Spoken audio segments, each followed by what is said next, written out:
Guys, punta tayo sa tanim ng mga kasama ko dito. Ito meron sa ditong ano kaya ang halaman to? Ito. Ayan, oh. Mabango siya eh, oh. Pinanghalo yata to sa ano eh. Sa isda. Bango siya, oh. Ano kaya ang halaman to? Oh, bango. Oh. Bango niya, oh. Ayan, oh. Tayo dito. Dami sa tanim eh, oh. Mga kamuti. Ayan.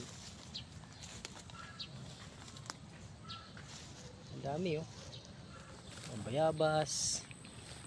Oh. Sa tanim dito. Ayan, mayroon pa siyang mga talong. Ayan, oh. Malaki na yung talong niya. Ito. Oh. Yung tanim.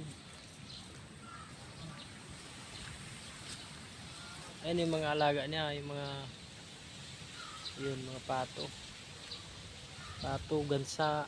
Marami dito eh, pabo. Ayan, tanim dito yung kasamahan ko eh. Oo. Pinuntahan ko siya dito, mag-growing ako sa perimeter. Yung piston niya, oh. Puro tanim yan. Oh. Oh. Tanim, dami siyang tanim dito.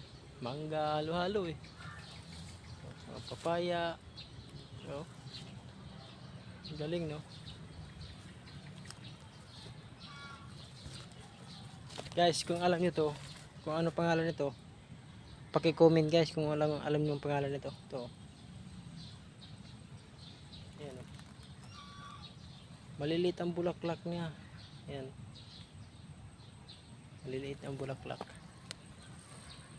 Pa-comment guys kung ano pangalan ng halaman na yun. Kasi sabi nila pinanghalo daw yan sa isda eh. Ito, pinanghalo daw to sa isda. Ayan, oh. Eh, alam ko lang tanlad eh. Tanlad lang ang pinanghalo eh.